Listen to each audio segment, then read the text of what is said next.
मराठ्यांचे घरे उद्ध्वस्त करणारा संघर्ष योद्धा. गावात मनोज जरांगे हा एक तथाकथित नेता गणेश, अमोल, राजेंद्र आणि बाबूराव यांच्यासमोर हात जोडून विनंती करत बोलत आहे. माझ्याकडून मोठी चूक झालीये. मी नारायणगडावर मोठा सप्ताह करण्यासाठी वर्गणी गोळा केली, पण ती वर्गणी माझ्याकडून मुंबईला, गोव्याला खर्च झाली. आता लोक माझ्याकडे हिशेब मागत आहेत. आता मला वाचवण्याचा एकच मार्ग आहे.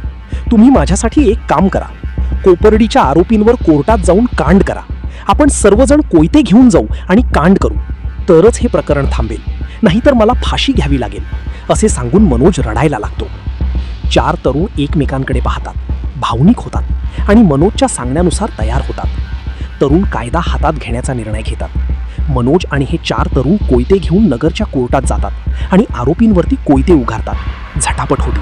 पोलीस पकडतात. मनोज मात्र तिथून पळून जातो. 4घांना अटक होते. न्यायाधीश शिक्षा सुनावतात. 4ही तरुणांना 5 वर्षाचा तुरुंगवास. मनोज बाहेर राहिला, पण शिक्षा मात्र या 4घांच्या कुटुंबाला मिळाली. तरुण बाहेर येतात. नोकरी नाही, समाज स्वीकारत नाही, घराची परिस्थिती बिकट.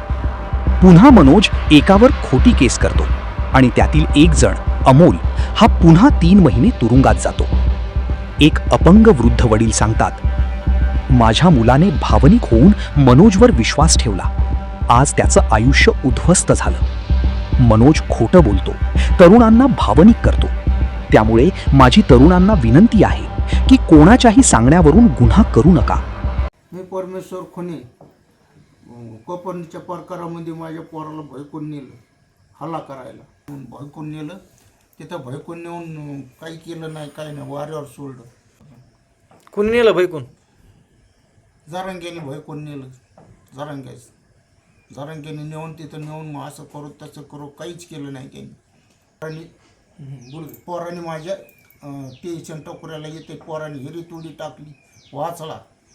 तुम्ही जर आम्हाला न्याय देत नसाल तर तुमच्या दारामध्ये येऊन सहकुटुंबासह, आणि ही माझी वॉर्निंग आहे तुम्हाला, या 8-10 दिवसामध्ये तुम्ही आम्हाला जर न्याय नाही दिला तर तुम्हाला कदाचित त्याची परिस्थिती घडेल.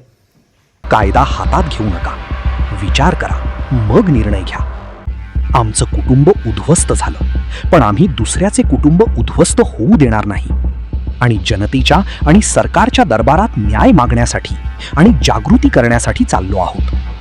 आत्तापर्यंत आरक्षण यात्रा झाली, कर्जमाफी यात्रा झाली. आता आमच्या कुटुंबाची उद्ध्वस्त यात्रा निघत आहे.